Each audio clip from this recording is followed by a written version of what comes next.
ভাইরা আমার, আল্লাহর পয়গম্বর তিনি জানায় দিলেন ওই দাজ্জাল যখন আসবে, মানুষের দ্বারে দ্বারে আসবে, মানুষের কাছে কাছে আসবে, আসার পরে এবার বলতে থাকবে, বলো আমার প্রতি ঈমান আনো, আমারে খোদা বলো। আল্লাহর পয়গম্বর বলে মানুষের ঈমান নষ্ট করতে থাকবে। করার পরে হঠাৎ করে এক যুবকের কাছে যাওয়ার পরে এবার বলবে, যুবক ঈমান ছেড়ে দাও, আমাকে খোদা বলো।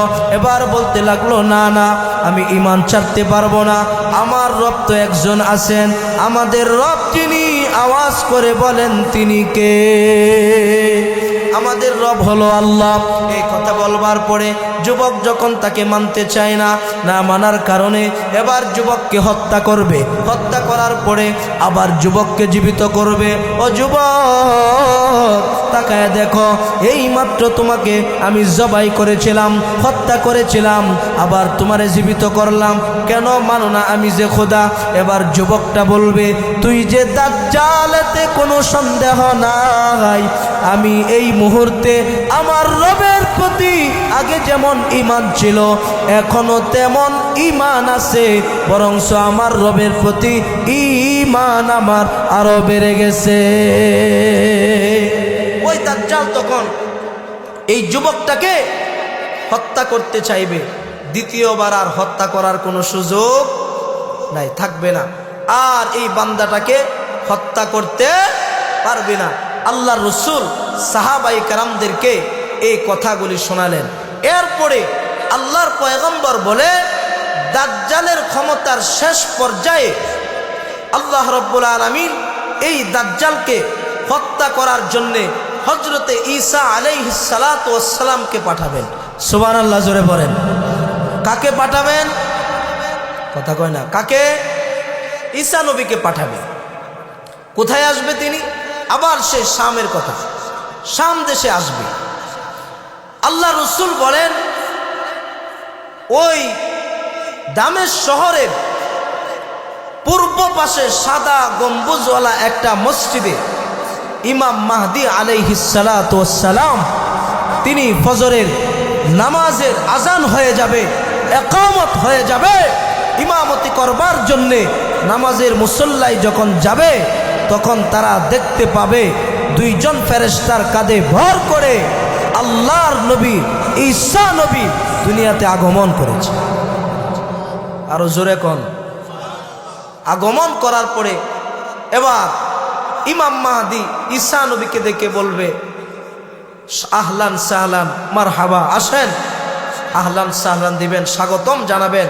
জানাবার পরে মসজিদের ভিতরে প্রবেশ করবেন। করার পরে এবার ইমাম মাহদী আলাইহিস সালাতু ওয়াস সালাম তিনি এবার বলবে যে, আসেন, আপনি নামাজের ইমামতি করেন। ও মুসলমান ভাই, আমরা যে কেমন নবীর কেমন উম্মত এটা আমরা এখনো বুঝতে পারি নাই, আমরা নবীর মূল্যায়ন করতে পারি নাই, আমরা আমাদের কদর এখনো বুঝি নাই, আমরা কেমন নবীর উম্মত। ইমাম মাহদী যখন বলবে আপনি ইমামতি করেন, ঈসা নবী বলবে, শেষ নবী, শ্রেষ্ঠ নবী, ইমামুল মুরসালিন, সাইয়্যিদুল মুরসালিন, খাতামুন নবিয়্যিন, রাহমাতুল লিল আলামিন মুহাম্মাদুর রাসূলুল্লাহ সাল্লাল্লাহু আলাইহি ওয়াসাল্লামের উম্মতের সামনে আমি ঈসা নবী ইমামতি করার কোনো যোগ্যতা নাই। কিয়ামতের আগে এই পৃথিবীতে একজন ব্যক্তিকে আল্লাহ প্রেরণ করবেন, যেই ব্যক্তির নাম হলো ইমাম মাহদী। আওয়াজ করে বলেন, নামটা কি? ইমাম মাহদী। ইমাম মাহদী পৃথিবীতে কখন আসবেন? গোটা পৃথিবীতে মুসলমানরা যখন নির্যাতিত হবে, লাঞ্ছিত হবে, বঞ্চিত হবে, মুসলমানরা যখন আঘাতপ্রাপ্ত হবে, গোটা পৃথিবী যখন পুরা ফিতনায় ভরে যাবে, এই ফিতনাময় দুনিয়ায় নির্যাতিত মুসলমানদেরকে সান্ত্বনা দেওয়ার জন্যে, এই নির্যাতিত নিষ্পিত মুসলমানদেরকে জালেমের হাত থেকে মুক্তি দেবার জন্যে আল্লাহ রাব্বুল আলামিন এই পৃথিবীতে ইমাম মাহদীর আগমন ঘটাবেন। আল্লাহু আকবার, জোরে বলেন। ইমাম মাহদীর পরিচয় আমরা রসুলের হাদিস থেকে ইমাম মাহদির 10টা পরিচয় জানব। বলেন কয়টা পরিচয়? 10টা পরিচয়। 1 নাম্বার পরিচয় হলো ইমাম মাহদি পৃথিবীতে কখন আসবেন, পৃথিবীতে কখন আসবেন এই সম্পর্কে হাদিস বর্ণনা করেছেন রসুলের সাহাবী আবু সাঈদ আল খুদরি রাদিয়াল্লাহু আনহু। তিনি বলেন আল্লাহর রসুল সাল্লাল্লাহু আলাইহি ওয়াসাল্লাম তিনি ইরশাদ করেছেন, ইখরুজু ফি আখিরি উম্মতি আল মাহদি, আমার উম্মতের শেষ জামানায় কিয়ামতের আগে এই পৃথিবীতে আল্লাহ রাব্বুল আলামিন ইমাম মাহদিকে পাঠাবেন। সুবহানাল্লাহ, জোরে বলেন। তাহলে হাদিস থেকে আমরা জানতে পারলাম ইমাম মাহদি আসবে কিয়ামতের আগে, শেষ জামানায় আল্লাহ রাব্বুল আলামিন ইমাম মাহদিকে পাঠাবেন। 2 নাম্বার পরিচয়, ইমাম মাহদি কোন বংশ থেকে আসবেন। আবু দাউদ শরীফের মধ্যে হাদিস আসছে, উম্মুল মুমিনিন উম্মে সালামা রাদিয়াল্লাহু আনহা এই হাদিস বর্ণনা করেছেন। তিনি বলেন, قال النبي صلى الله عليه وسلم, উম্মুল মুমিনিন উম্মে সালামা রাদিয়াল্লাহু আনহা তিনি হাদিস বর্ণনা করেন, আল্লাহর নবী ইরশাদ করেছেন, আল মাহদিয়্যু মিন ইতরাতি মিন ওয়ালাদি ফাতেমা, ইমাম মাহদি পৃথিবীতে আগমন করবেন কোন বংশ থেকে? আল্লাহর পয়গম্বর বিশ্ব নবী রাহমাতুল লিল আলামিন মুহাম্মাদুর রাসূলুল্লাহ সাল্লাল্লাহু আলাইহি ওয়াসাল্লাম তিনি বলেন, আমার কলিজার টুকরা ফাতেমা রাদিয়াল্লাহু আনহার বংশধারা থেকে ইমাম মাহদির আগমন হবে। 3 নাম্বার পরিচয়, তার নাম কি হবে? আমরা তো জানি ইমাম মাহদির নাম হলো ইমাম মাহদি। আল্লাহর পয়গম্বর বলে, না না, ইমাম মাহদির আসল নাম ইমাম মাহদি নয়। ইমাম অর্থ হচ্ছে নেতা। ইমাম অর্থ কি? ইমাম অর্থ হচ্ছে নেতা। মাহদি শব্দের অর্থ হলো সুপথ প্রাপ্তকারী বান্দা, হেদায়াত প্রাপ্তকারী বান্দা। ইমাম মাহদিকে পরিপূর্ণ হেদায়াত দিয়া গোটা পৃথিবীর নেতা বানিয়ে যিনি পাঠাবেন, আওয়াজ করে বলেন তিনি কে? আল্লাহর পয়গম্বর বলে, লা ইয়াযহাবুদ দুনিয়া হাত্তা ইয়াবাসুল্লাহু রাজুলাম মিন আহলি বাইতিহি ইওয়াতি ইসমুহু ইসমি ওয়াসমু আবি ইসমু আবি। আল্লাহর পয়গম্বর বলেন, গোটা পৃথিবীর আয়ু যদি সবে মাত্র একদিনও বাকি থাকে, এই একদিনকে আমার আল্লাহ লম্বা করবেন, বিশাল করবেন, বড় করবেন। বড় করার পরে আমার বংশধরদের মধ্য থেকে এমন একজনকে প্রেরণ করবেন, যেই ব্যক্তির নাম হবে, আমি নবীর নাম হলো আহমদ বা মুহাম্মদ, আমার বাবার নাম হলো আব্দুল্লাহ, আমার মায়ের নাম হলো আমিনা। আল্লাহর পয়গম্বর বলেন, যেই ব্যক্তিটা ইমাম মাহদি হবে তার আসল নাম হবে আহমদ বা মুহাম্মদ। আল্লাহু আকবার বলেন। ওই ব্যক্তিটার নাম হবে আহমদ বা মুহাম্মদ, তার পিতার নাম হবে আব্দুল্লাহ, মায়ের নাম হবে আমিনা। তার মানে হলো যেই ব্যক্তিটা ইমাম মাহদি হবে তার আসল নাম হবে আহমদ বিন আব্দুল্লাহ বা মুহাম্মদ বিন আব্দুল্লাহ। এই পরিচয় দিচ্ছেন কে? মুহাম্মদুর রাসূলুল্লাহ সাল্লাল্লাহু আলাইহি ওয়াসাল্লাম। 4 নম্বর পরিচয়, আল্লাহর পয়গম্বর বলে তার শারীরিক বৈশিষ্ট্য কেমন হবে, তিনি দেখতে কেমন হবে। এই সমাজের মধ্যে বহুত মানুষ আছে, চেহারার দিকে তাকাইলে কাউরে বাটপারের মতো দেখা যায়। আবার অসংখ্য মানুষ আছে যেই বান্দারা রিক্সা চালায়, ভ্যান গাড়ি চালায়, কিন্তু 5 ওয়াক্ত নামাজ পড়ে হালাল পথে চলে, তার চেহারার দিকে তাকাইলে চেহারার মধ্যে নূর দেখা যায়। কথা কোন ঠিক কিনা? চেহারার মধ্যে নূর আছে, একটা আলো আছে, বুজুর্গের একটি বাপ আছে। ভাইরা আমার, ইমাম মাহদি যে ব্যক্তি হবে, আল্লাহর পয়গম্বর বলে ওই ব্যক্তি বৈশিষ্ট্য কেমন হবে? আল্লাহর পয়গম্বর জানায় দেন, আল মাহদিয়্যু মিন্নি আজলাল জাবহা আকনাল আনফ। আল্লাহর পয়গম্বর বলে, যেই ব্যক্তিটা ইমাম মাহদি হবে তার কপালটা প্রশস্ত হবে, নাকটা কাড়া হবে, চেহারাটা বড় সুন্দর হবে। আল্লাহ তাআলা এই পৃথিবীর জমিনে তাকে বড় সুন্দর করে আল্লাহ তাকে পাঠাবে। 5 নম্বর পরিচয় হলো, তিনি পৃথিবীতে এসে কি করবেন? আল্লাহর পয়গম্বর বলে, ইমাম মাহদি পৃথিবীতে আসার আগে এই গোটা পৃথিবীতে মুসলমানরা নির্যাতিত থাকবে, নির্যাতনে অবস্থিত থাকবে। তারা এমন পরিস্থিতি হবে, তারা মুখ খুলে কথা বলতে পারবে না, ইসলামের কথাগুলি পরিপূর্ণভাবে বলতে পারবে না। এমন এক ভয়ঙ্কর অবস্থা হবে। আল্লাহর পয়গম্বর ডাক দিয়া বলেন, এমন সময় আল্লাহ রাব্বুল আলামিন ইমাম মাহদিকে পাঠাবে। তিনি পৃথিবীতে এসে আল্লাহর জমিনে আল্লাহর দ্বীন কায়েম করার জন্যে, আল্লাহর জমিনে কোরআনের পতাকা ওঠাবার জন্যে আল্লাহ রাব্বুল আলামিন ইমাম মাহদিকে পাঠাবে। তাহলে বলেন, আল্লাহর এই জমিনে আল্লাহর কোরআনের পতাকা উঠবে, আল্লাহর জমিনে আল্লাহর দ্বীন কায়েম হবে। এটা আমাদের বিশ্বাস আছে না নাই? কি বলেন, আছে না নাই? হবে, হবে। ইসলামের পতাকা উঠবে, কেউ বাধা দিয়া রাখতে পারবে না। এখন তো ইসলামের কথা বললে অনেক মানুষ আছে, হুজুর এই কথা বললেন না, এখন পরিবেশ খারাপ, পরিস্থিতি খারাপ, আছে না না এরকম লোক? ওরে সুবহানাল্লাহ, পরিস্থিতি খারাপ, কিন্তু ওই সময় কথা বলবার মতো কারো কোনো সুযোগ থাকবে না। ভাইরা আমার, 6 নম্বর পরিচয় হলো, তিনি পৃথিবীতে কোন অবস্থায় আসবেন, এসে তিনি কি করবেন? এই হাদিস বর্ণনা করেছেন নবীর সাহাবী আবু সাঈদ আল খুদরি রাদিয়াল্লাহু আনহু। তিনি বলেন, আল্লাহর নবী বলেন, ইয়ামলাউল আরদু কিসতাও ওয়া আদলা কামা মুলিআত যুলমান ওয়া জাওরা।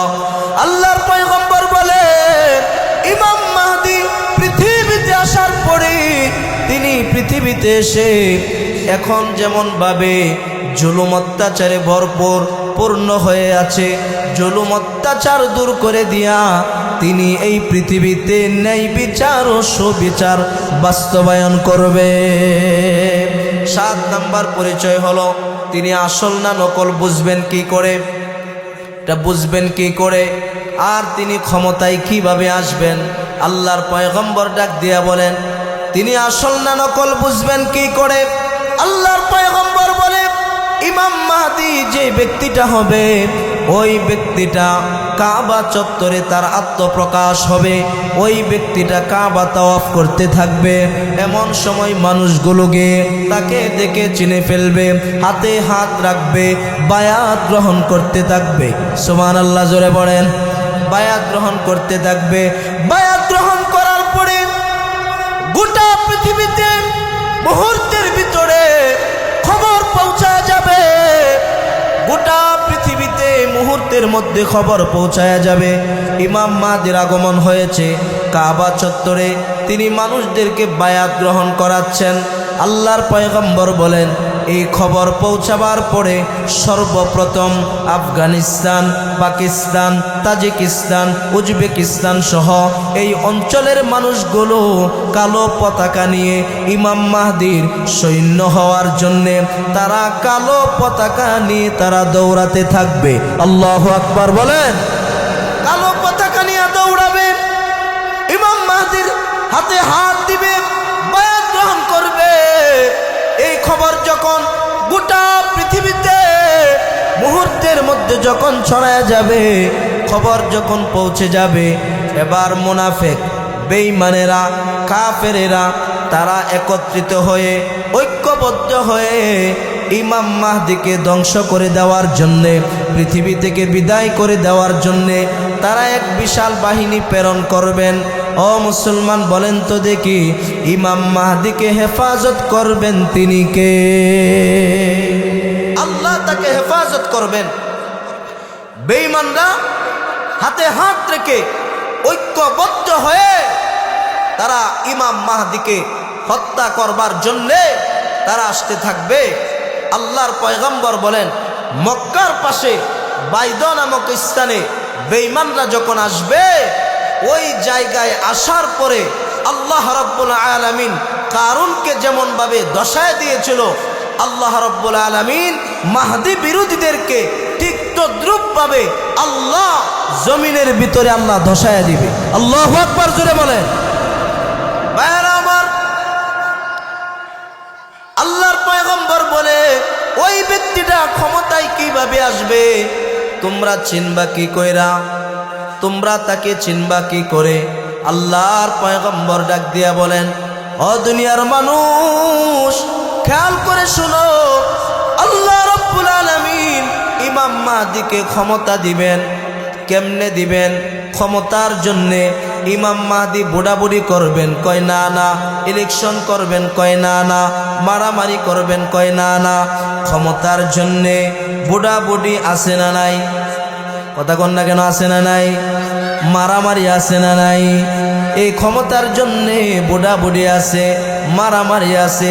যদিও বিগত 17টি বছর এই দেশের মানুষ ভোট দিতে পারে নাই, ঘুম থেকে ওঠার আগে তাদের ভোট শেষ হয়ে গেছে। কথা কোন ঠিক কিনা? এতদিন ভোট দিতে পারে নাই। আল্লাহ চাহে তো এবার হয়তো দিতেও পারে, কি হয় না হয় আল্লাহ ভালো জানে।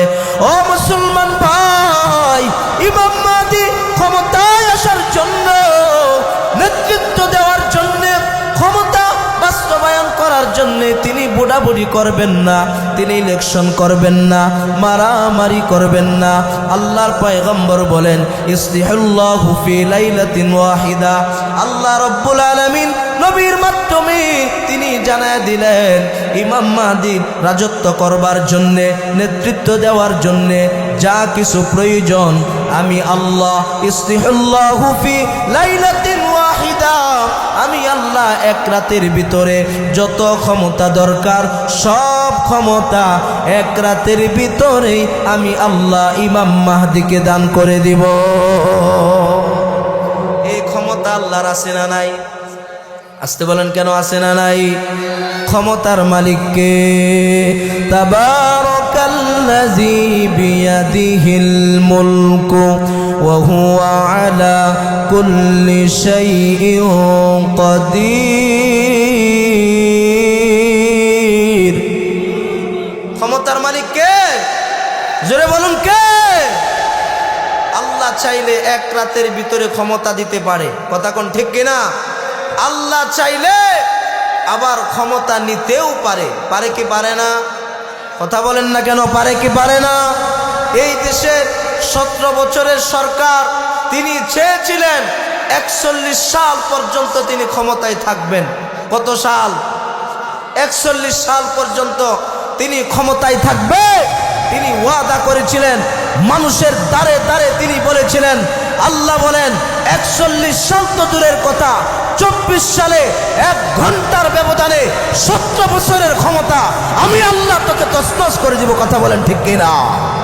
আল্লাহ তছনছ করে দিছে মাত্র 1 ঘন্টার ব্যবধান। গরম ভাত রান্না করার পরে খাওয়ার টাইম নাই। এই ক্ষমতা কার হাতে? জোরে বলুন না, কার হাতে? ভাইরা আমার, খেয়াল করে শুনেন, 9 নাম্বার পরিচয়। আল্লাহর পয়গম্বর বলে, ও দুনিয়ার মানুষ, যদি তোমরা বেঁচে থাকো বা শোনো বা তোমাদের কানে যদি খবর আসে ইমাম মাহদির আগমন সম্পর্কে, তোমরা কি করবা জানোনি? ফাইজা রাআইতুমুহু ওয়ালাউ হাবওয়ানা আলাস সালজ। আল্লাহর পয়গম্বর বলেন, যদি তোমাদের কানে খবর আসে, যদি তোমাদের কানে খবর আসে, বেঁচে থাকো বা শোনো, যদি বরফের উপর হামাগুড়ি দিয়ে হলেও তোমরা ইমাম মাহদির সৈনিক হয়ে যাও।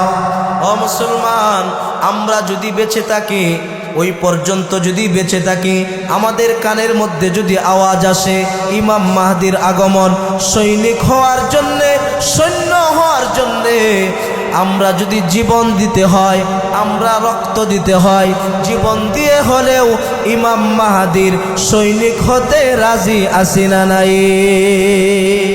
আল্লাহ কবুল করুক, জোরে কোন আমিন। ভাইরা আমার, 10 নাম্বার পরিচয় কয়টা বলবো বলছিলাম? 10টা। জোরে কোন কয়টা? 10টা পরিচয়ের কথা বলছিলাম। আল্লাহর পয়গম্বর বলেন ইমাম মাহদী ক্ষমতায় আসার পরে তিনি কতদিন ক্ষমতায় থাকবেন?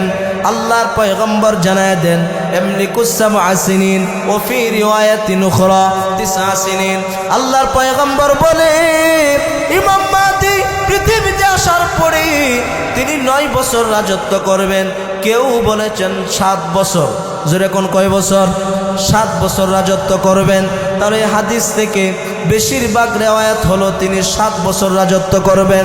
7 বছর রাজত্ব করার পরে মুসলমানদের ঈমান হরণ করার জন্যে, ঈমান নষ্ট করার জন্যে আল্লাহ রাব্বুল আলামিন এই পৃথিবীতে মাসিহুদ দাজ্জালের আগমন ঘটাবে। কার আগমন? জোরে বলুন, কার আগমন? দাজ্জালের। দাজ্জাল সম্পর্কে আমি কয়েকটা পরিচয় আপনাদের সামনে তুলে ধরি। দাজ্জাল এটা হলো তার শর্ট নাম, পুরা নামটা হলো মাসিহুদ দাজ্জাল। কি নাম? মাসিহুদ। আপনারা একটু হা হু বললে আমার জন্য সুবিধা কথা বলতে। মানুষ না হইলে কিন্তু কথা বলা যায় না, বুঝছেন? এই কবরস্থানে কথা বলা যায় না। আপনাদের স্পিড যত বাড়বে আমার স্পিডও বাড়বে, বুঝছেন? এই জন্য আপনারা একটু হা হু না বললে সুবিধা। বলেন তো দেখি, দাজ্জালের শর্ট নাম কি? দাজ্জাল। পুরা নামটা কি? বলেন, মাসিহুদ দাজ্জাল। মাসিহ শব্দের অর্থ হলো মুছে দেওয়া। কি দেওয়া? মুছে দেওয়া। ইমাম ফখরুদ্দিন রাজি রহিমাহুল্লাহ তিনি বলেছেন, আমরা যেমন দেখবেন কোনো কিছু একটা, যেমন আমরা অজু করার পরে মাথা কি করি? মাসে করি, মুছে দেওয়া।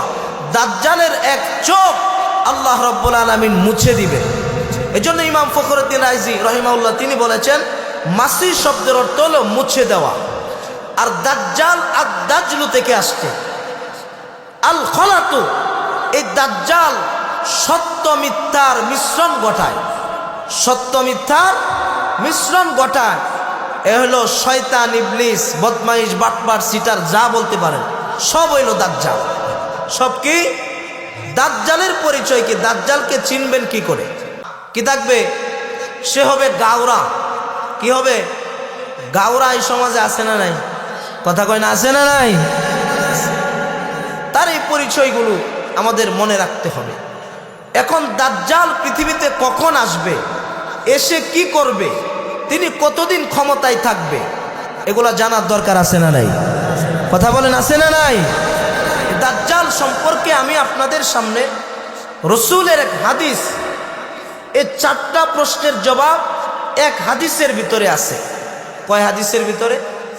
এক হাদিসের ভিতরে আছে। আমি আপনাদের সামনে সেই হাদিসটা এখন বর্ণনা করব। হাদিসটা বর্ণনা করেছেন ফাতেমা বিনতে কয়েস রাদিয়াল্লাহু আনহা। ফাতেমা বিনতে কয়েস রাদিয়াল্লাহু আনহা তিনি বলেন, ফজরের নামাজের আজানের আওয়াজ আমার কানে আসলো। কোন আজান? বলেন না, কোন আজান? ফজরের আজান আসার, আজানের আওয়াজ আসার পরে আমি ঘুম থেকে উঠলাম। উঠে ওযু করে মসজিদে নববীতে রসুলের পিছনে গিয়া ফজরের 2 রাকাত নামাজ আদায় করলাম। একটু জোরে কোন কেউ ভাই, আওয়াজ দিলে অসুবিধা আছে নাকি? সুবহানাল্লাহ বলে গুনাহ হইব? হ্যাঁ, একটু আওয়াজ দিয়ে বলেন তো সুবহানাল্লাহ। নিজে বলবেন, ডানে বামে দেখবেন না। সুবহানাল্লাহর সাথে কারো কোনো দুশ্মনী আছে? কোনো আলেমের দুশ্মনী আছে? কোনো পীরের দুশ্মনী আছে? না যে আমি পীর, আমি হুজুর, আমি সুবহানাল্লাহ কোনের দরকার না, এরকম নাকি? না, সবার বলার দরকার আছে। আওয়াজ দিয়া কোন তো সুবহানাল্লাহ, আল্লাহু আকবার। ভাইরা আমার, ফাতেমা বিনতে কয়েস রাদিয়াল্লাহু আনহা তিনি বলেন, ফজরের আজানের আওয়াজ আমার কানে আসলো। আসার পরে উঠে আমি ওযু করে মসজিদে নববীতে গিয়ে আল্লাহর নবীর পিছনে ফজরের 2 রাকাত নামাজ আদায় করলাম। সুবহানাল্লাহ, জোরে বলেন। 2 রাকাত নামাজ আদায় করার পরে এবার আল্লাহর নবী তিনি সাহাবাই কেরামদের দিকে ফিরে তাকালেন। তাকাবার পরে তিনি উঠে দাঁড়ালেন। দাঁড়িয়ে বললেন, কেউ উঠবেন না, সবার উদ্দেশ্যে আমার একটা বক্তব্য আছে, কেউ উঠবেন না। সুবহানাল্লাহ কন্যা। আল্লাহর নবী দাঁড়ালেন। দাঁড়াবার পরে এবার তিনি বলতে লাগলেন, তামিমদারি একজন ব্যক্তি, তিনি এতদিন খ্রিস্টান ছিল। ওলামায়ে কেরামরা বুঝবে, হাদিসের কিতাবের মধ্যে বড় এক হাদিস তামিমদারি, বিশাল এক লম্বা হাদিস আছে। তামিমদারি এতদিন পর্যন্ত খ্রিস্টান ছিল, এখন সে আজকে রাতে আমার কাছে এসে আমার হাতে হাত দিয়ে কালেমা পড়ে মুসলমান হয়ে গেছে। মুসলমান হওয়ার পরে আমার কাছে লম্বা এক ইতিহাস দাজ্জাল সম্পর্কে তিনি আমার কাছে বয়ান করেছেন। খেয়াল করে শুনেন ও মুসলমান ভাই, দিলের কান লাগায় শুনেন, গুলো আমাদের জন্য জানা জরুরি। আল্লাহর পয়গম্বর বলে, তিনি আমার হাতে হাত দিয়া কালেমা পড়ে মুসলমান হওয়ার পরে এবার বলতে লাগলেন, হুজুর আমরা প্রায় 30 জন ব্যক্তি লাকাম এবং জুজাম গোত্রের মানুষ, লাকাম এবং জুজাম গোত্রের 30 জন ব্যক্তিকে নিয়ে সাগর দিয়ে আমরা সফরে বের হয়েছিলাম। সফরে যাওয়ার পরে আমরা সাগরের মধ্যে নৌকা দিয়া যাচ্ছি। যাইতে যাইতে পথ চলতে চলতে আমরা আমাদের দিক হারায় ফেললাম, রাস্তা খুঁজে পাচ্ছিলাম না। আমরা রাস্তা খুঁজে না পেয়ে 1 দিন 2 দিন নয়, দীর্ঘ প্রায় 1 মাস পর্যন্ত আমাদের জাহাজটা অচিনা এক দ্বীপে চলতে আরম্ভ করলো। আমরা কিছুই চিনি না। চলতে চলতে দীর্ঘ 1 মাস চলার পরে অচিনা অজানা এক দ্বীপের মধ্যে আমাদের জাহাজটা গিয়ে ভিড়ল। আমরা যখন ওই দ্বীপের মধ্যে নামলাম, নামার পরে এবার তাকায় দেখি কোনো মানুষজন নাই।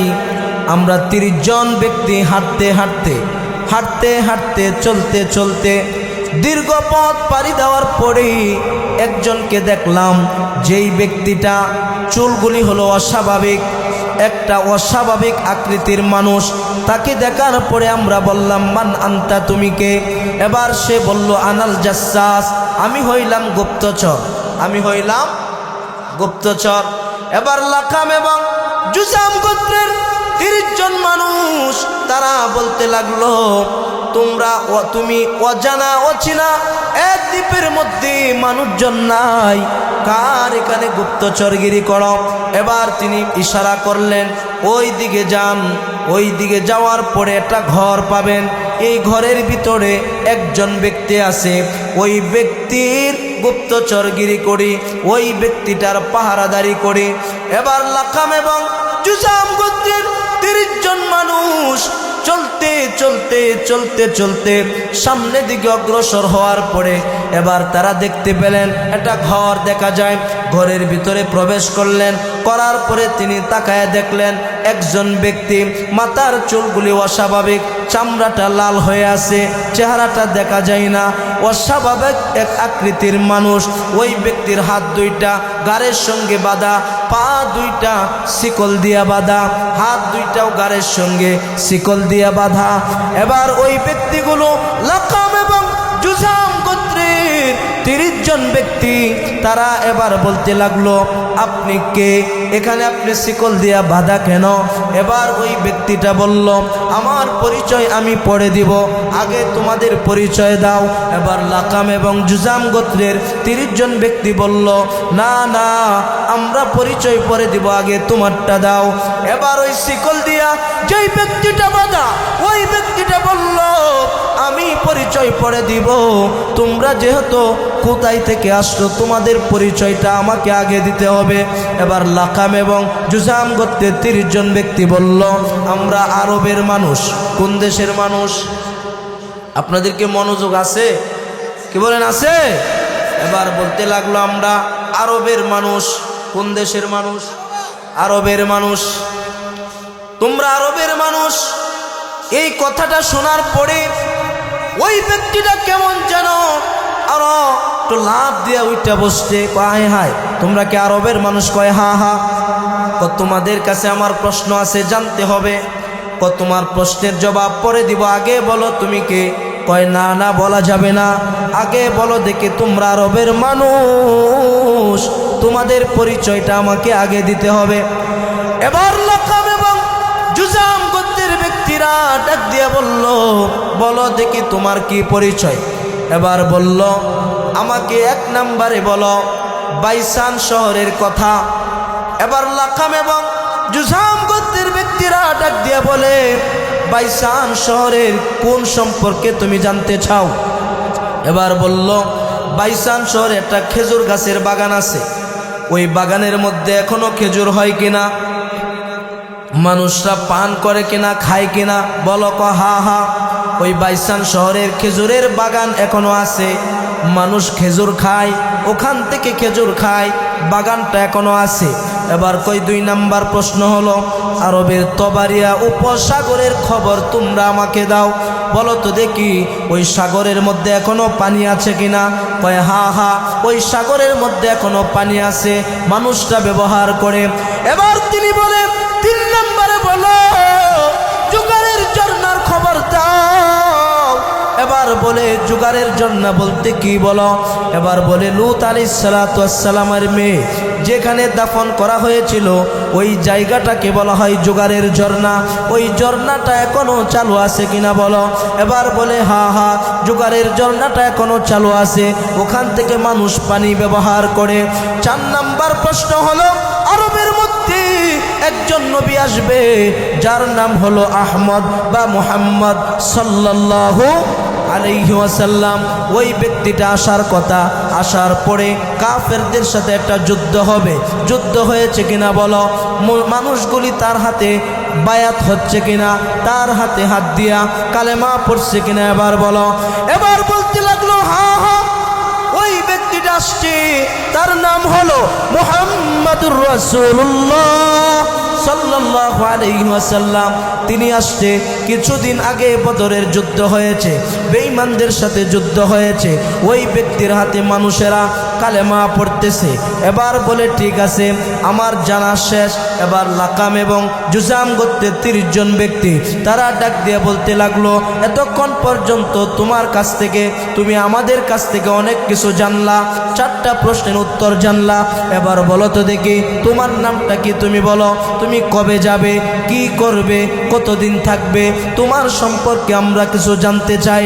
এবার লাকাম এবং জুজাম গোত্রের ব্যক্তিরা যখন এই কথা বলল, এবার ওই ব্যক্তিটা ডাক দিয়া বলে, আমি কখন মানুষের সামনে যাব? এই কথাগুলি প্রশ্নের মাধ্যমে উত্তর দিয়া দিছে, কিন্তু তোমরা বুঝতে পারো নাই।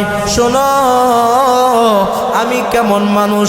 আমি দুনিয়ার সাধারণ কোনো মানুষ নয়, আমি হইলাম মাসিহুদ দাজ্জাল, আমার নাম হলো দাজ্জাল।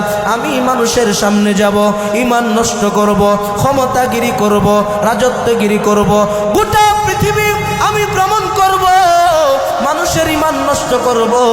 এবার বলতে লাগলো, তুমি যদি মানুষের সামনে যাও তাহলে তোমার হাত বা বাঁধা কেন? শিকল দিয়া তোমাকে বেঁধে রেখেছে কে? এবার তিনি বলতে লাগলেন, আমাকে দুনিয়ার কেউ বাঁধে নাই, আমাকে কেউ বাঁধে নাই, আমি ইচ্ছা করলে ছুটতে পারবো না। আমাকে যিনি বেঁধে রেখেছেন, ইমানি আওয়াজে বলেন তিনি কে? আমাকে তো আমার আল্লাহ বেঁধে রাখছে, আমি চাইলেই তো ছুটতে পারবো না, আমার আল্লাহ আমারে বাঁধছে। আল্লাহ যেদিন ছুটাবে ওই দিন আমি ছুটতে পারবো।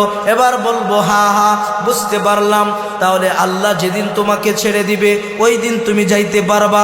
বলো তো দেখি তুমি গিয়া কি করবা? সে বলতে লাগলো, আমি যাওয়ার পরে মানুষের ঈমান নষ্ট করব। জোরে কোন কি করবেন?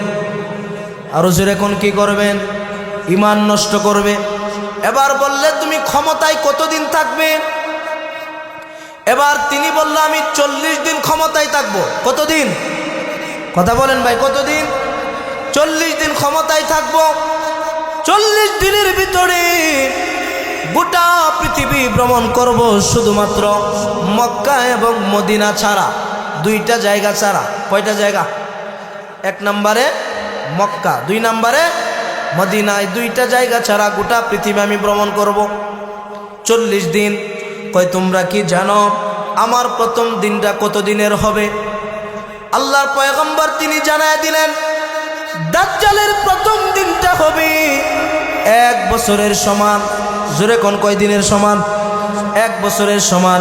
এবার সাহাবায়ে কেরামরা উপস্থিত প্রশ্ন করলেন, ইয়া রাসূলুল্লাহ, ইয়া হাবিবাল্লাহ, যদি একদিন তার 1 বছরের সমান হয় তাহলে আমরা নামাজ কেমনে পড়ব? আল্লাহর পয়গম্বর বলেন, সময় গণনা করে করে তোমরা তোমাদের নামাজ আদায় করে নিও। গণনা করে করে নামাজ আদায় করিও, তারপরে নামাজ ছাড়া যাবে। নামাজ পড়ার দরকার আছে না নাই? আসতে বলেন কেন আছে না নাই? কাফের আর মুসলমানদের মধ্যে পার্থক্য হলো নামাজ। কি কথা কয় না কি? এই যে ওয়াজ শুনতে আসতে অনেকে এসা পড়ে নাই, নিয়ত করছে ফজরও পড়তো না, হ্যাঁ কতক্ষণ ওয়াজ তো শুনে জায়গা। আসলে ভাই এখন থেকে কিয়ামত পর্যন্ত ওয়াজ শুনবেন, কিন্তু আপনি 1 ওয়াক্ত নামাজ যদি ছাইরা দেন, এখন থেকে কিয়ামত পর্যন্ত ওয়াজ শুনলে এই সওয়াব যদি 1 পাল্লায় রাখা হয়, আর আজকে এশার নামাজ যদি 1 পাল্লায় রাখা হয়, কিয়ামত পর্যন্ত ওয়াজ শোনার পাল্লা ভারী হবে না নামাজের পাল্লাটা ভারী হবে? কোনটা বলেন? নামাজের। তাহলে নামাজ পড়ার দরকার আছে না নাই? ভাইরা আমার, দ্বিতীয় দিনটা হবে 1 মাসের সমান, তৃতীয় দিনটা হবে 1 সপ্তাহের সমান, চতুর্থ দিনটা হবে বাকি 37 দিন হবে স্বাভাবিক। প্রথম দিন 1 বছর, দ্বিতীয় দিন 1 মাস, তৃতীয় দিন 1 সপ্তাহের সমান, বাকি দিনগুলি হবে স্বাভাবিক। আল্লাহর পয়গম্বর এই দাজ্জালের ব্যাপারে আল্লাহর রাসূল বলেন, মা মিন নাবিয়্যিন ইল্লা ওয়াকাদ আনজারা উম্মাতাহু ওয়াকাদ উমিন উম্মাতাহু ওয়াকাদ আল আওয়ারুল কাজ্জাব।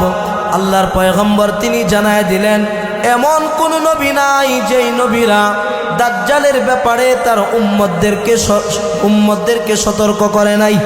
সমস্ত নবীরা দাজ্জালের ব্যাপারে তার উম্মতদেরকে সতর্ক করেছেন।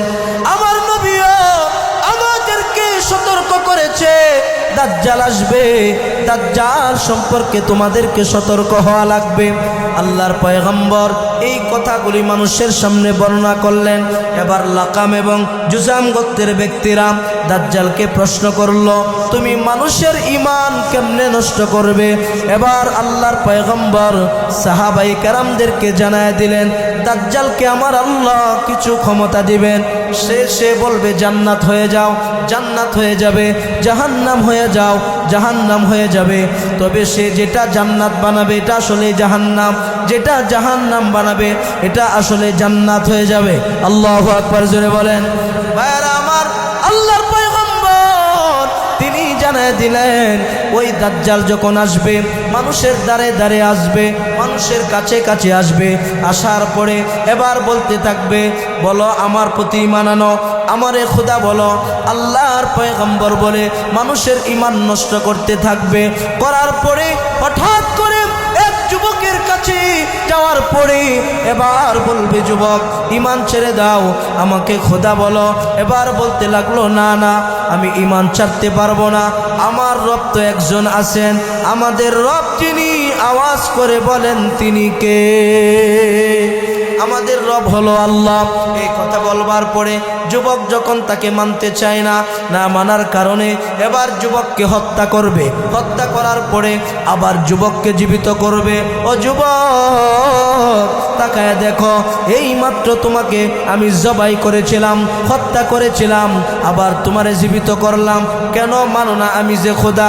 এবার যুবকটা বলবে, তুই যে দাজ্জাল এতে কোনো সন্দেহ নাই, আমি এই মুহূর্তে আমার রবের প্রতি আগে যেমন ঈমান ছিল এখনো তেমন ঈমান আছে, বরঞ্চ আমার রবের প্রতি ঈমান আমার আরো বেড়ে গেছে। ওই দাজ্জাল তখন এই যুবকটাকে হত্যা করতে চাইবে, দ্বিতীয়বার আর হত্যা করার কোনো সুযোগ নাই, থাকবে না, আর এই বান্দাটাকে হত্যা করতে পারবে না। আল্লাহর রাসূল সাহাবায়ে কেরামদেরকে এই কথাগুলি শোনালেন। এরপরে আল্লাহর পয়গম্বর বলে দাজ্জালের ক্ষমতার শেষ পর্যায়ে আল্লাহ রাব্বুল আলামিন এই দাজ্জালকে হত্যা করার জন্যে হযরতে ঈসা আলাইহিস সালাতু ওয়াস সালামকে পাঠাবেন। সুবহানাল্লাহ, জোরে বলেন। কাকে পাঠাবেন? কথা কয় না। কাকে? ঈসা নবীকে পাঠাবে। কোথায় আসবে তিনি? আবার সে শামের কথা, শাম দেশে আসবে। আল্লাহ রসুল বলেন ওই দামেশ শহরের পূর্ব পাশে সাদা গম্বুজওয়ালা একটা মসজিদে ইমাম মাহদি আলাইহিস সালাতু ওয়াস সালাম তিনি ফজরের নামাজের আজান হয়ে যাবে, ইকামত হয়ে যাবে, ইমামতি করবার জন্যে নামাজের মুসল্লায় যখন যাবে তখন তারা দেখতে পাবে দুইজন ফেরেশতার কাঁধে ভর করে আল্লাহর নবী ঈসা নবী দুনিয়াতে আগমন করেছে। আরো জোরে কোন।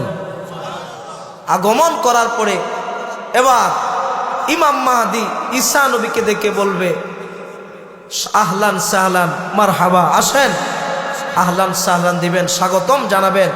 জানাবার পরে মসজিদের ভিতরে প্রবেশ করবেন। করার পরে এবার ইমাম মাহদি আলাইহিস সালাতু ওয়াস সালাম তিনি এবার বলবে যে আসেন আপনি নামাজের ইমামতি করেন। ও মুসলমান ভাই, আমরা যে কেমন নবীর কেমন উম্মত এটা আমরা এখনো বুঝতে পারি নাই, আমরা নবীর মূল্যায়ন করতে পারি নাই, আমরা আমাদের কদর এখনো বুঝি নাই, আমরা কেমন নবীর উম্মত। ইমাম মাহদি যখন বলবে আপনি ইমামতি করেন, ঈসা নবী বলবে শেষ নবী, শ্রেষ্ঠ নবী, ইমামুল মুরসালিন, সাইয়্যিদুল মুরসালিন, খাতামুন নবিয়্যিন, রাহমাতুল লিল আলামিন মুহাম্মাদুর রাসূলুল্লাহ সাল্লাল্লাহু আলাইহি ওয়াসাল্লামের উম্মতের সামনে আমি ঈসা নবী ইমামতি করার কোনো যোগ্যতা নাই। সুবহানাল্লাহ, নাই। আল্লাহু আকবার। কত দামি উম্মত আমরা। তো হযরতে ইমাম মাহদি আলাইহিস সালাতু ওয়াস সালাম তিনি নামাজ পড়াবেন। নামাজ পড়াবার পরে সেই মুহূর্তে নামাজের সালাম ফিরাবার পরে ঈসা নবী দাঁড়াবেন। দাঁড়িয়ে তিনি বক্তৃতা দিতে আরম্ভ করবেন। সুবহানাল্লাহ, জোরে বলেন। ঈসা নবী বলবে আল্লাহ আমাকে পাঠাইছে দাজ্জালকে কতল করার জন্য, আমি আসছি দাজ্জালকে কতল করব। ভিন্ন একটি হাদিস এর মধ্যে আপনাদেরকে শোনাই, যে হাদিসটা বর্ণনা করেছেন সাওবান রাদিয়াল্লাহু আনহু। তিনি বলেন ওয়া ইসাবাতু মিন উম্মতি আহরাজাহুমুল্লাহু মিনান নার। আল্লাহু আকবার, জোরে বলেন। ঈমানি আওয়াজে বলেন আল্লাহু আকবার। আল্লাহর নবী বলেছেন আমার উম্মতের দুইটা দল হবে। কয়টা দল? জোরে কোন কয়টা? দুইটা দল হবে। এই দুইটা দল মৃত্যুর পরে তাদের কোনো হিসাব নাই, তাদের গুনাহ মাফ হয়ে যাবে, আল্লাহ তাদেরকে বিনা হিসাবে জান্নাত দিয়ে দেবে। আর একটু জোরে কোন কয়টা দল? আর জোরে কোন কয়টা? দুইটা দল। এই দুইটা দলের কোনো হিসাব নাই। কি নাই? কথা কয় না, কি নাই? গুনাহ মাফ করে দিবেন কে? আল্লাহ তাদের গুনাহ মাফ করে দিবেন। দুইটা দলের কোনো হিসাব নাই। এক দল হলো আল্লাহর রাসূল বলেন যারা গাজওয়াতুল হিন্দ এই যুদ্ধের সাথে কাফেরদের সাথে মুসলমানদের যে যুদ্ধ হবে, এই যুদ্ধে যদি মুসলমানরা শরীক হতে পারে আল্লাহ রাব্বুল আলামিন এই যুদ্ধে শরীক হওয়া প্রতিটা মুমিন বান্দাকে আল্লাহ বিনা হিসাবে জান্নাত দিয়ে দিবে। এখন আমগো সমাজে এই হিন্দুদের পক্ষে মানুষ কথা বলে, হিন্দুদের বিরুদ্ধে কথা বললে আমরার দলের লোক হইয়া আমগোর মুসলমান হইয়া আমগোর ঘাড়ের উপরে চাপ দিয়ে ধরে। কথা কন না কেন? বিগত দিনগুলোতে এই দেশের যত নেতারা নেতাগিরি করছে সবই ভারতের দালালি করছে। কথা কন না কেন? জানি না এখন যারা আসবে তারা কি করবে। বাকি কিছু কিছু পাঁচটা গোলাম আছে, ওরা এখন থেকেই ওরা ভারতের গোলামি করা, দালালি করা ওরা শুরু করে দিয়েছে। কথা বলেন ঠিক কিনা? আমরা কি কাফেরদের পক্ষে না কাফেরদের বিরুদ্ধে? কথা বলেন না কেন? কোন মুসলমান কি কাফের পক্ষে থাকতে পারে? হ্যাঁ, আচ্ছা আচ্ছা, কোন মুসলমান কাফের পক্ষে থাকতে পারে? থাকতে পারে না। 2 নাম্বার হলো আল্লাহর রাসূল বলেন, যারা নাকি ঈসা নবীর সাথে একত্রিত হয়ে দাজ্জালের সাথে যারা লড়াই করবে, মুসলমানদের বিরুদ্ধে যারা, তাদের সাথে যারা লড়াই করবে, আল্লাহ রাব্বুল আলামিন তাদের কাছ থেকে কোনো হিসাব নেবেন না, বিনা হিসাবে আল্লাহ জান্নাত দিয়ে দেন। এখন এই 2টা দলের সাথে শরীক হওয়ার দরকার আছে না নাই? কথা বলেন না কেন? আছে না নাই? আল্লাহ আমাদের সবাইকে ইমানের পথে অটল থাকার তৌফিক দান করুক, করে না আমিন। ভাইরা আমার, বলতেছিলাম হযরতে ঈসা আলাইহিস সালাতু ওয়াস সালাম তিনি ফজরের নামাজের পরে দাঁড়াবেন, দাঁড়াবার পরে তিনি বক্তৃতা দিবেন। আল্লাহ রাব্বুল আলামিন আমাকে পাঠাইছে দাজ্জালকে কতল করার জন্য। এমন সময় ঈসা নবী সহ ইমাম মাহদী সহ যারা উপস্থিত থাকবে তাদের কানে আওয়াজ আসবে, দাজ্জাল 70,000 বাহিনী নিয়ে বাইতুল আকসা দখল করার জন্য প্রবেশ করতেছে। নাউজুবিল্লাহ, জোরে বলেন। কত হাজার? কথা বলেন, কত হাজার? 70,000। ঈসা আলাইহিস সালাতু ওয়াস সালাম বলবেন, ইমাম মাহদী আপনি যান কাফেরদের পিছনে, আমি ধরি বড় শয়তানটারে, দাজ্জালরে। দাজ্জালের বাহিনীকে আপনি ধরেন, মুসলমানদেরকে নিয়ে তাদেরকে আক্রমণ করেন, আর আমি যাচ্ছি দাজ্জালকে কতল করবার জন্যে। আল্লাহ যেই দায়িত্ব দিয়া আমাকে দুনিয়াতে পাঠাইছে, ওই দায়িত্ব পালন করবার জন্যে আমি আমার হাতে তলোয়ার দিয়ে দাজ্জালকে কতল করার জন্য আমি যাচ্ছি। আল্লাহু আকবার। ঈসা আলাইহিস সালাতু ওয়াস সালাম হাতের মধ্যে তলোয়ার নিয়ে এবার তিনি দৌড়াবে দাজ্জালের দিকে। দাজ্জাল যেই মাত্র ইমাম মাহদীকে দেখবে, দেখার সাথে সাথে তার যে বাপ ছিল, যে একটা হুঙ্কার ছিল, ঈসা আলাইহিস সালাতু ওয়াস সালামকে দেখার সাথে সাথে তার সব বাপ শেষ। লবণ যেমন পানির মধ্যে দিলে গলে যায়, দাজ্জাল ঈসা নবীকে দেখার সাথে সাথে তেমন ভাবে তিনি গলে যাবে। আল্লাহু আকবার বলেন। তার বাহিনী রাইকা দৌড়াইতে আরম্ভ করবে। সুবহানাল্লাহ নাই? বাহিনী রাইকা দৌড়াইতে আরম্ভ করবে, দৌড়াতে থাকবে। ঈসা নবী তার পিছন দিয়ে দৌড়তে থাকবে, আর ইমাম মাহদী দাজ্জালের বাহিনীদেরকে, মুসলমানদেরকে নিয়ে ধরার জন্য দৌড়াবে। একটা গিয়া গাছের নিচে আশ্রয় নিবে, পাথরের নিচে আশ্রয় নিবে। ওই দিন মুসলমানদের পক্ষে ডাইরেক্ট আল্লাহর সাহায্য আসবে। গাছ তার জবান খুলে দিবে, গাছ বলবে, ও ইমাম মাহদী ধরো, আমার পিছনে লুকায় রয়েছে, ওকে ধরো আর কতল করো। আল্লাহু আকবার। ধরো আর কতল করো। পাথরের নিচে আশ্রয় নিবে, পাথর বলবে, আমার পিছনে কাফের আছে, ধরো, ওরে দইরা কতল করো। ধরবে তো কতল করতে থাকবে। আর ওই দিক দিয়া ঈসা আলাইহিস সালাতু ওয়াস সালাম দাজ্জালকে দৌড়াতে দৌড়াতে বাবে লুদের মধ্যে গিয়া, ওখানে গিয়া দাজ্জালকে কতল করে দিবে। আল্লাহু আকবার, জোরে বলেন। এই যে কথাগুলি বললাম, এই কথাগুলি আমাদের জানার দরকার আছে না নাই? আচ্ছা, এই আলোচনা শুনছেন কারা কারা এই পর্যন্ত? হাত তুলেন তো দেখি। মাশাআল্লাহ, কয়েকজনে শুনছে না? মোটামুটি সবাই শুনছে, মাশাআল্লাহ। এগুলি জানার দরকার আছে। ইমাম মাহদীর পরিচয়, দাজ্জালের পরিচয়, ঈসা নবীর পরিচয়, এগুলি আমাদের জানার দরকার আছে না নাই? জোরে বলুন, আছে না নাই? আল্লাহ রাব্বুল আলামিন আমাদেরকে ইমাম মাহদীর সৈনিক হওয়ার, ঈসা নবীর সৈনিক হওয়ার, কাফেরদের বিরুদ্ধে যতদিন বেঁচে থাকবো লড়বার জন্য আল্লাহ তৌফিক দান করুক। জোরে কোন আমিন। আমি 2টা আয়াত পড়ছি 2 জায়গা থেকে। কেন? যেহেতু এটা মহিলা মাদ্রাসার মাহফিল। কিসের মাহফিল বলেন? কিসের মাহফিল? মহিলা মাদ্রাসা। মহিলা মাদ্রাসার পক্ষে যদি কিছু কথা না বলি, এটা আমার আশাটা এটা পূর্ণ হবে না। যারা মাহফিল করেছেন তাদের মনের আশাটাও পূরণ হবে না। ও ভাই, বলেন তো পৃথিবীতে মানুষ হলো দুই প্রকার। জোরে কোন কয় প্রকার?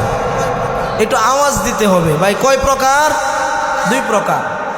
একদল হলো নারী, আরেক দল হলো পুরুষ।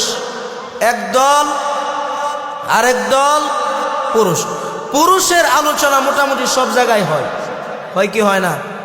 মা বোনদের আলোচনা একেবারে কম হয়, অথচ মা বোনদের আলোচনা কিন্তু বেশি হওয়া জরুরি। কথা কোন ঠিক কিনা?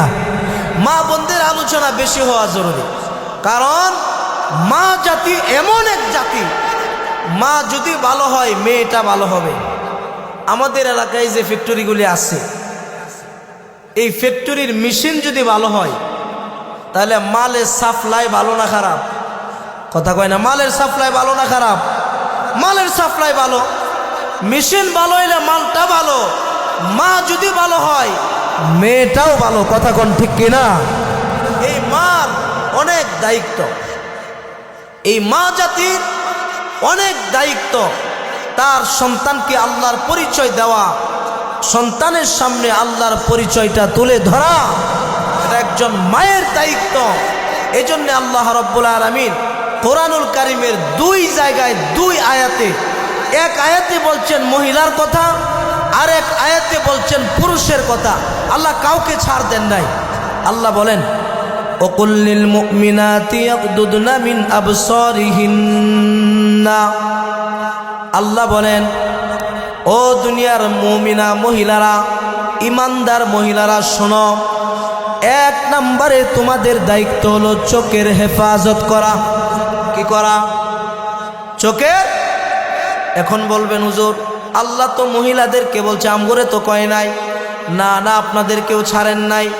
আল্লাহ রাব্বুল আলামিন সূরা নূরের এক আয়াতের মধ্যে আল্লাহ রাব্বুল আলামিন বলেন ওকুল লিল মুমিনিনা ইয়াগুদ্দু মিন আবসারিহিম। আল্লাহ রাব্বুল আলামিন বলেন ও দুনিয়ার ঈমানওয়ালারা, পুরুষেরা।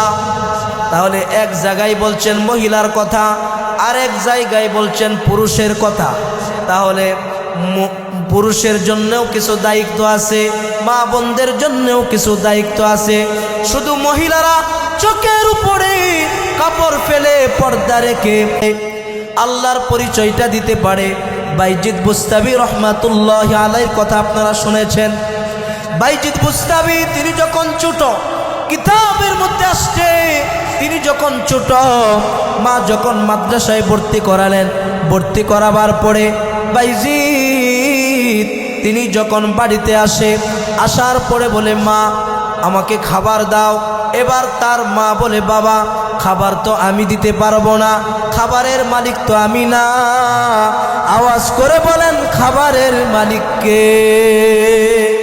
ওই খাবার তো আমার হাতে না, খাবারের মালিক হলো আল্লাহ।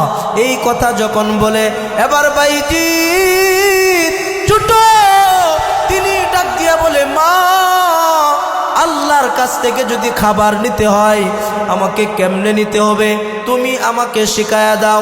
এবার তার মা বলে বাবা তুমি যখন মাদ্রাসায় থেকে আসবা, আসার পরে ওযু বানাইবা, 2 রাকাত নামাজ আদায় করবা, নামাজ পড়ার পরে এবার আল্লাহর কাছে হাত তুইলা দোয়া করবা, মুনাজাত করবা, আর বলবা আল্লাহ আমার পেটের মধ্যে বড় ক্ষুধা লাগছে, আমার জন্য তুমি খাবারের ব্যবস্থা করে দাও।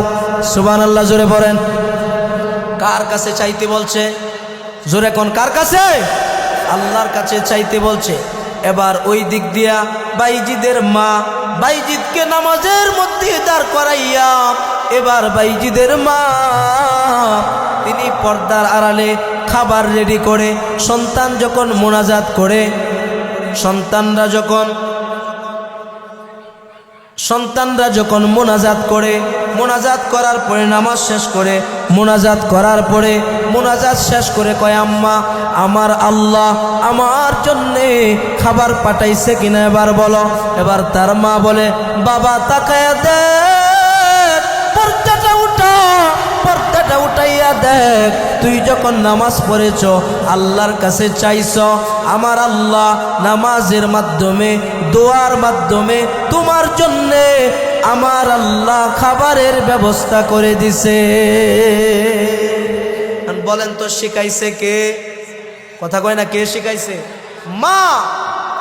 ও পর্দার অন্তরালের মা, এমন একটা সময় ছিল নবী দুনিয়াতে আসার আগে আপনাদের কোনো দাম ছিল না, কোনো মূল্যায়ন ছিল না। আপনাদের ঋতুস্রাব হলে পরে বিছানা আলাদা করে দিত, আপনাদের হাতের খাবার বন্ধ করে দিত। মেয়ে জন্মালে মেয়েদেরকে ধরে ধরে জিন্দা দাফন দিয়া দিত। আমার আপনার নবী দুনিয়াতে এসে আপনাদের সম্মান বাড়ায় দিছেন, আপনাদের কদর বাড়ায় দিছেন, এত দামি আপনাদেরকে বানাইছেন। আপনারা মায়ের জাতি, তাকায়া দেখেন আপনার নামটা উচ্চারণ করতে গেলে প্রথমে মা শব্দ, মিম শব্দ ব্যবহার করতে হয়, বাংলাতে ম ব্যবহার করতে হয়। মসজিদ বলতে গেলে প্রথমে ম বা মিম উচ্চারণ করতে হয়। মক্কা বলতে গেলে প্রথমে ম বা মিম ব্যবহার করতে হয়। মদিনা বলতে গেলে প্রথমে মিম বা ম ব্যবহার করতে হয়। আপনাদেরকে ডাকতে হলেও প্রথমে মিম বা ম ব্যবহার করতে হয়। কত দামি আল্লাহ বানাইছে। আপনারা অনেক দামি, কিন্তু আপনারা যেমন দামি, কত দাম। আল্লাহ রসুলের কাছে প্রশ্ন করা হয়েছে, এ রাসূলুল্লাহ সেবা করব কার? তখন বলছে তোমার মায়ের। কার? কই উম্মুকা, তোমার মায়ের। কার? তোমার মায়ের। এরপরে বলছে তোমার বাবা। সুবহানাল্লাহ পড়বেন না? তাহলে মায়ের দাম বেশি না বাবার দাম বেশি? কথা কয় না, মায়ের দাম বেশি না বাবার দাম বেশি? মাদের দাম বেশি। কি পরিমাণ আপনাদের উপরে নির্যাতন করা হতো।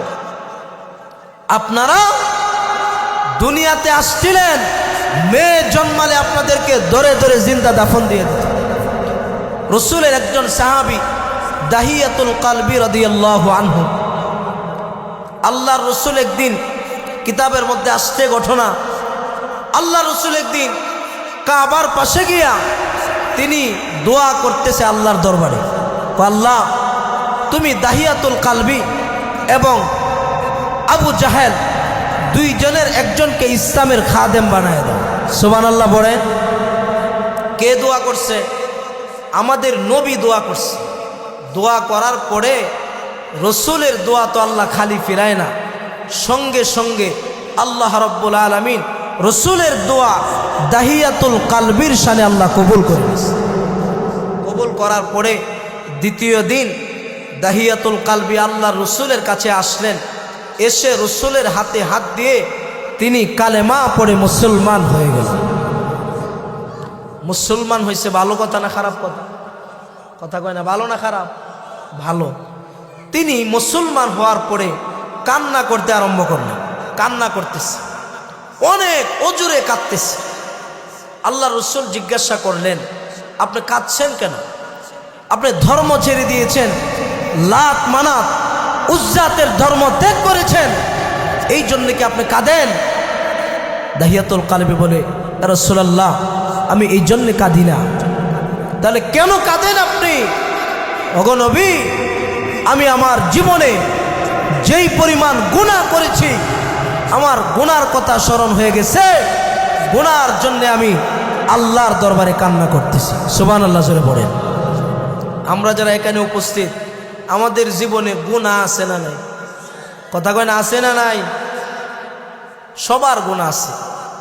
আলেম বলেন, বুজুর্গ বলেন, কুতুব বলেন, ওলি বলেন, রিকশাওয়ালা বলেন, সবার গুনাহ আছে। আছে না নাই? গুনাহ থেকে কেউ খালি না, থাকতে পারে নাই যে এমন না। অসংখ্য উলামায়ে কেরাম, বুজুর্গ ব্যক্তিরা আছেন, তারা গুনাহ করেন না। তবে আমরা যারা এখানে আছি, আমরা বেশিরভাগই আমরা গুনাহগার। কথা বলেন ঠিক কিনা?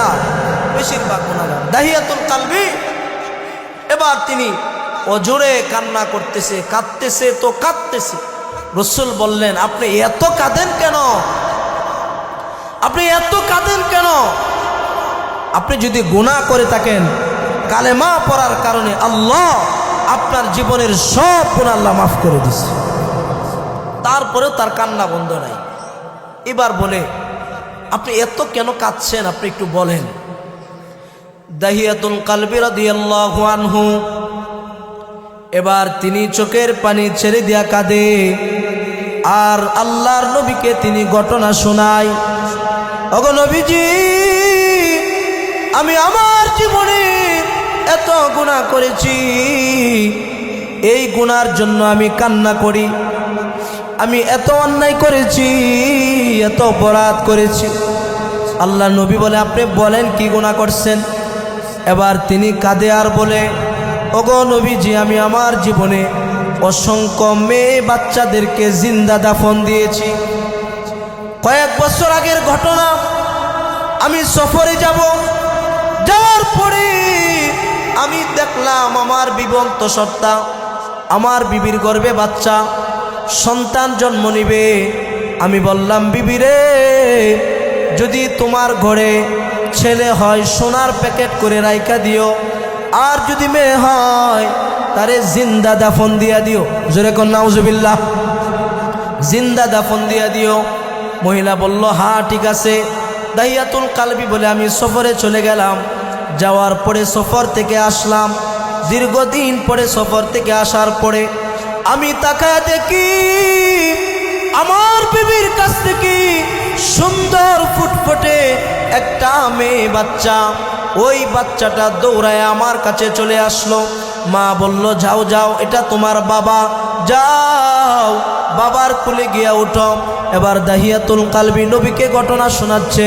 ওগো নবীজি, এবার ওই মেয়েটা এত সুন্দর ছিল, ওই মেয়েটা আমার কোলে এসে আমাকে বাবা বাবা বলে ডাকে, আমার গালে মুখে চুমুকায়, আমাকে বাবা বাবা বলে ডাকে। কিন্তু আমার তো মিজাজটা বড় গরম হয়ে গেছে, আমি সহ্য করতে পারতেছি না। ওগো নবীজি, আমি বললাম, কি ব্যাপার মেয়ে, এই মেয়েটা কার? ও বিবি তুমি বলো। এবার আমার বিবিরে আমি তাকায় দেখি আমার বিবি কাঁদে আর চেহারাটা যেন ফ্যাকাশা হয়ে আছে।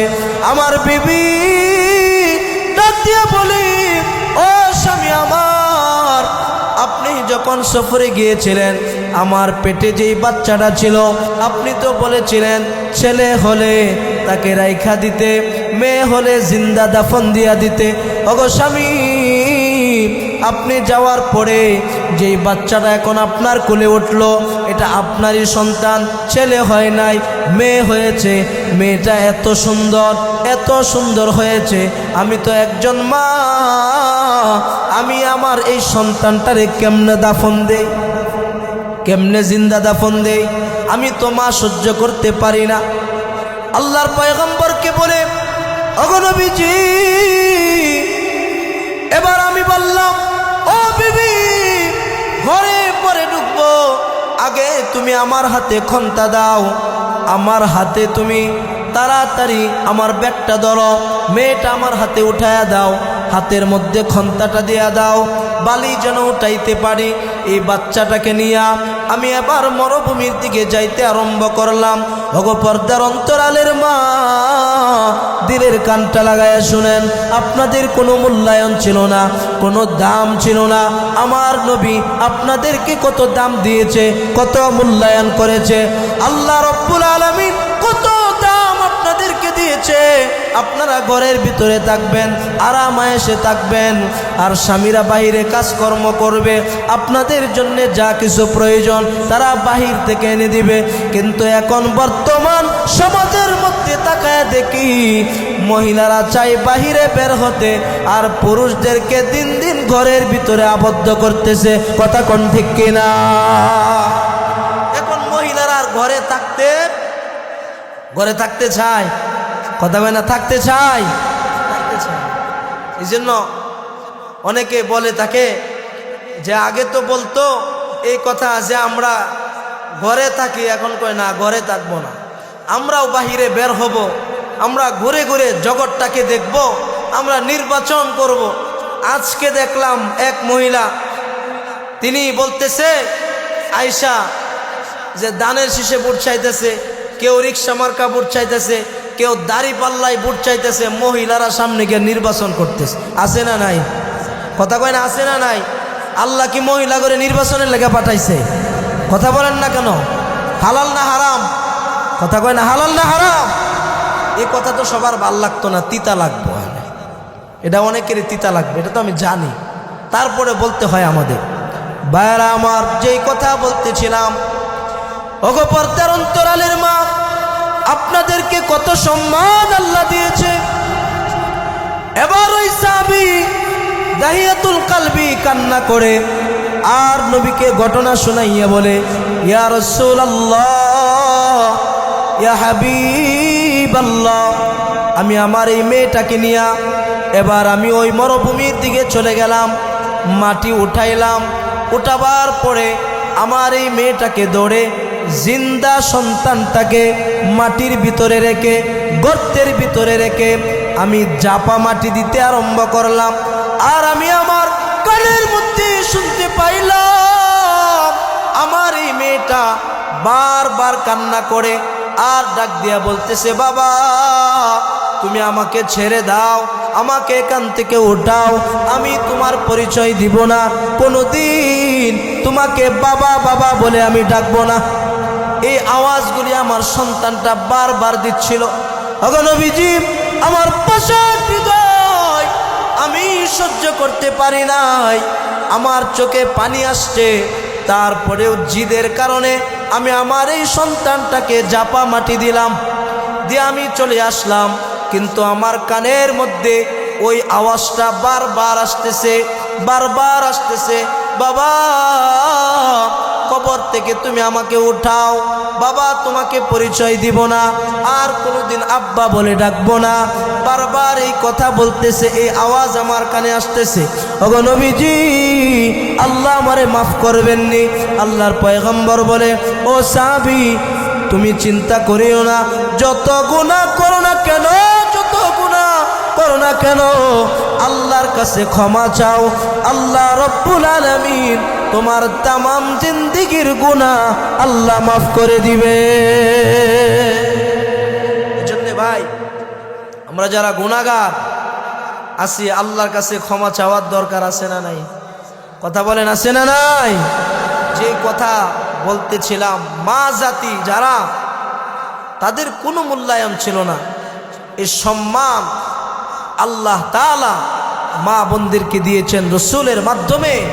আল্লাহ তাআলা কোরআনে কারিমের আয়াতের মধ্যে আল্লাহ বলেন, ও কুল্লিল মুমিনাতি ইয়াগদুদনা মিন আবসারিহিন্না ওয়া ইয়াহফাজনা ফুরুজাহুন্না ওয়া লা ইউবদিনা যিনাতাহুন্না। আল্লাহ রাব্বুল আলামিন মুমিনা মহিলাদেরকে, ঈমানদার মহিলাদেরকে আল্লাহ জানায় দেন, এক নম্বরে তোমরা চোখের হেফাজত করো। বলেন তো, এক নম্বরে কিসের হেফাজত? চোখের। বলেন কিসের? শুধু মা বোনরা না, আমাদেরও এক নাম্বার, নারী পুরুষ উভয়কেই চোখের হেফাজত করতে হবে। ওয়া ইয়াহফাজনা ফুরুজাহুন্না, দুই নাম্বার লজ্জাস্থানের হেফাজত করা লাগবে। লজ্জাস্থানের হেফাজত করা কার কথা? কথা কয় না, কার কথা? এখন মা বোনরা যে কাপড় পরিধান করে, সুবহানাল্লাহ, বলার কিছু না, আপনারা ভালো করে জানেন। আগে দেখতাম মা বোনেরা মাশাআল্লাহ মোটামুটি ধরেন উন্নাটা এমনি লইতো, একটু দেখাই, এই যে দেখেন এমনি লইতো, পরে এটা এমনি আইছে, পরে কিছুদিন এই যে এটা এমনি আইছে। কথা কোন ঠিক কিনা? এখন এটা নাই, গেছে গা, শেষ, এটা 12তে লয়ে গেছে গা। কথা কোন ঠিক কিনা? নাই, এটা শেষ, বিদায় হয়ে গেছে। ধরেন এটা হাসিনার সাথ থাকতেই এরা বহুত আগের থেকে বিদায় হয়ে গেছে। এই দেশের বহু কলেজ ইউনিভার্সিটিতে আমার মা বোনেরা হিজাব পরে গেলে তাদের হিজাবগুলি টেনে খুলে দেওয়া হয়। আছে না না? এরকম মানে পর্দা করতে দেওয়া হয় না। বরঞ্চ আমগো দেশের নেতা কর্মীরা তো এই কথা বলছে যে মহিলা মাদ্রাসার ছাত্রীরা বা যারা পর্দা বোরকা পরে করে, কি করে না করে এটা বোঝা যায় না কিছু। তো পর্দার ভিতরে কি আছে রেখে দেখানির দরকার আছে? কথা কন্যাকে দেখার দরকার আছে।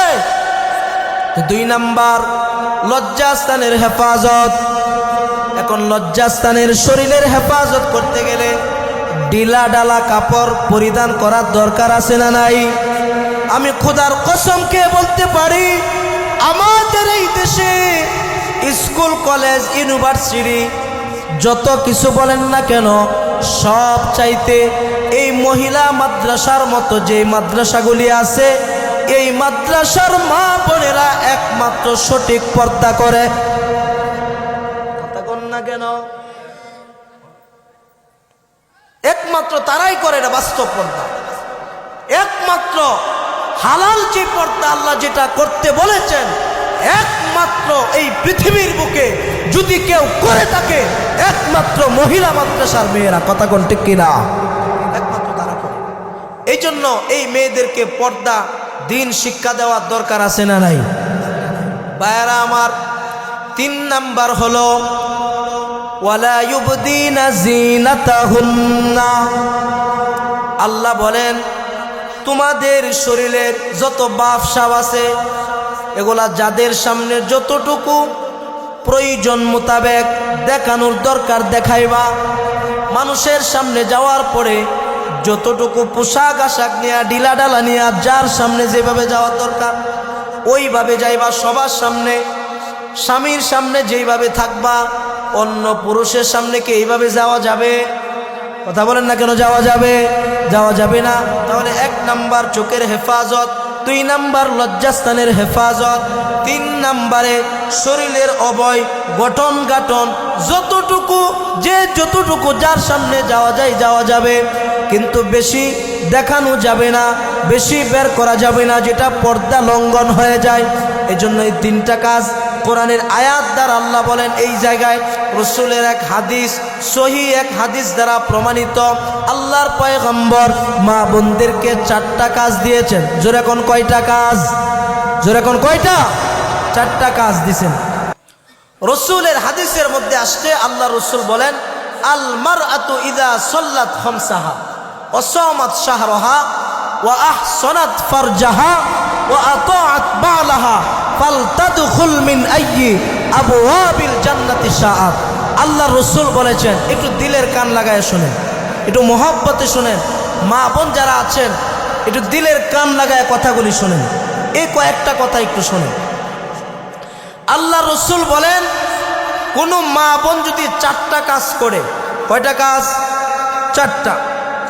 4টা কাজ করার পরে হাসরের মাঠে জান্নাতের দরজাগুলি আবু বকরকে যেমন ভাবে ডাকবে, আবু বকর আসেন, আপনি আমার ভিতর দিয়ে জান্নাতে ঢুকেন। ওমরকে ডাকবেন, ওমর আসেন, আমার ভিতর দিয়ে আপনি জান্নাতে ঢুকেন। আল্লাহ রাসূল বলেন, কোনো মা বোন যদি 4টা কাজ করতে পারে, হাসরের মাঠে জান্নাতের দরজাগুলি তাদেরকে ডাকতে থাকবে আর বলবে, আমার ভিতর দিয়ে আপনি জান্নাতে প্রবেশ করেন।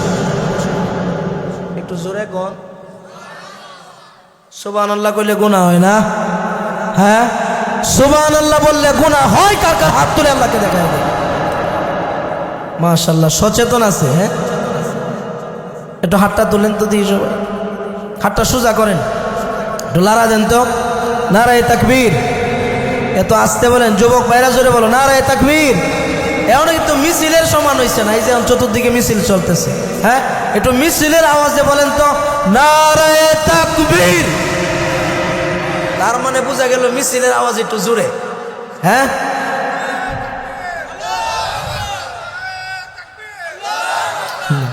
আল্লাহ কবুল করুক।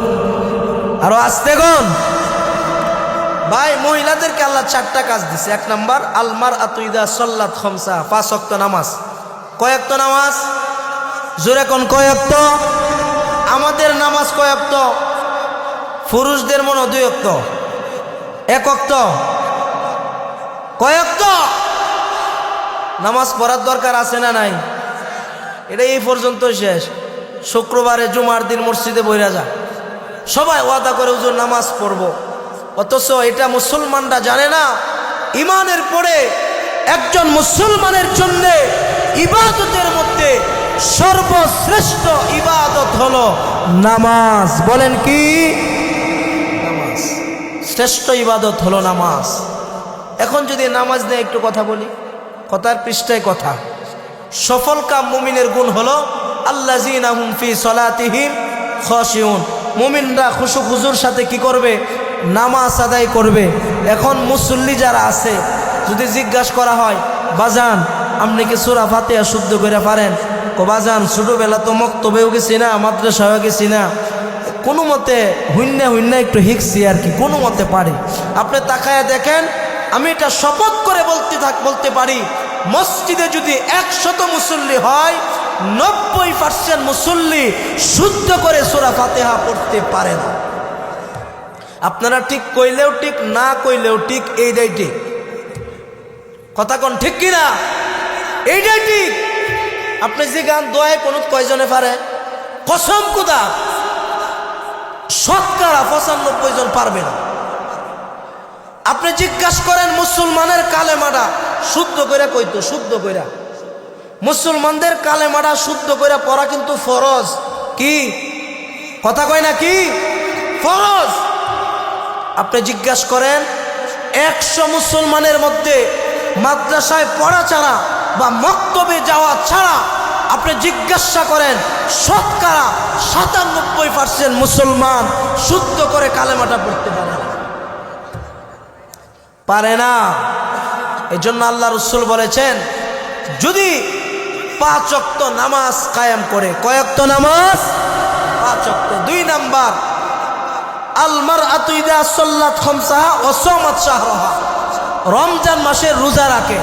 কোন মাসের? কথা কয় না কোন মাসের? এই যে সামনে রমজান আসতেছে ইনশাআল্লাহ, হ্যাঁ সুবহানাল্লাহ। রমজান আইলে কত মানুষের যে গ্যাস্ট্রিক বাড়বো, হাই রে গ্যাস্ট্রিক। বুড়া বুড়া বেড়ায় পর্দার ভিতরে গিয়ে বিড়ি টানে, আসে না? না এরকম। আর কিছু কুলাঙ্গার মুসলমান আছে, এরা সুস্থ মানুষ, এরা দেখবেন 3 বেলা রাক্ষসের মতো খাবার খায়, আছে না? নাই। আপনাদের এই এলাকা নাই, তবে অন্য এলাকায় আছে। এরা কেমনে যে মুসলমান দাবি করে আমার বুঝে আসে না। এরা তো চতুষ্পদ জানোয়ারের চাইতে ওরা নিকৃষ্ট। কথা কোন ঠিক কিনা? যারা রমজানে সুস্থ হওয়ার পরে, সুস্থ থাকার পরে যেই ব্যক্তিটা রমজান মাসের রোজা রাখে না, আমি বলবো কুত্তার চাইতেও খারাপ। এটা আমার কথা না, কার কথা? উলাইকা কাল আনআম বাল হুম আদল। আলেমরা আছে, জিজ্ঞাসা করেন। আমি তো আমার বাপের কিচ্ছা কইতে আইছি না, আমি এতক্ষণ কথা কইছি, কোনো বাপের বেটার ফুত নাই একটা ভুল ধরতো। ডাইরেক্ট রাসূলের হাদিস আর কোরআন থেকে বলছি, স্পষ্ট সহি ঘটনাগুলি বলছি, কারো কোনো কথা বলবার কোনো সুযোগ নাই। এটা আমি আমার কিচ্ছা বলতে আসি নাই। ও ভাই, এই সমাজে বহুত মানুষ আছে রমজানের রোজা রাখে না, সুস্থ সবল মানুষ, এরা রোজা রাখে না। সুস্থ হওয়ার পরে যারা নামাজ পড়ে না, রোজা রাখে না, ওরা কুকুরের চাইতেও নিকৃষ্ট, নিকৃষ্ট। এই জন্য আল্লাহ রাসূল বলেন 3 নাম্বার, এই জিনিসটা মা বোনরা একটু কান লাগান, এটা আপনাদের জন্য জরুরি। 3 নাম্বার, আল্লাহ রাসূল বলছে স্বামীদের খেদমত করবে। কার খেদমত করবে? নিজের সতীত্ব হেফাজতের পরে স্বামীর খেদমত করা। এখন কি বর্তমানে স্বামীর খেদমত আছে? এই যে পুরুষরা হাসি দিছে, মানে এই যে পুরুষরা হাসি দিছে, ও সবাই হাসি দিছে। করব কেমনে আপনাদের খেদমত? ওই যে আপনি ডিউটিতে লাগাই দিচ্ছেন 12 ঘন্টা ডিউটি কইরা, বেটি বাড়িতে আপনার ফোলাফাইন রাখবো, নাকি রান্না বাড়া করব, নাকি বেটি একটু ঘুমাইবো, না কি করব, না আপনার কথা শুনবো? কথা ঠিক কিনা? দেখেন, আমি বহুত সংখ্যক মেয়েদের খবর জানি, স্বামীরা ঘরে যাওয়ার পরে ভালো আচরণ করে না, কিন্তু আরেক বেড়া যদি মোবাইলে ফোন দেয়, বাপরে বাপ 3 বাচ্চার মাই কয় আমি সিঙ্গেল। আছে না নাই? নারায়ে তাকবীর, নারায়ে তাকবীর।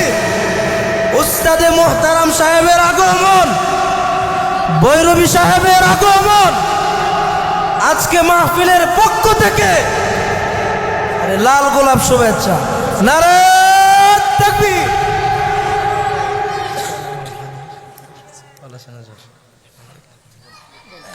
আমাদের সকলের সুপরিচিত মুখ, মহব্বতের মানুষ, হুজুরে চিনে না এমন কেউ পলাশের মধ্যে আছেও? কথা বলে না? আছে নাই? পাইছি না হুজুরে অত্যন্ত অনেক বড় মানের মানুষ, দিলওয়ালা মানুষ। কয়েকটা মাদ্রাসায় উনি বুখারি পড়া, কেউ না জানলে আমি জানি।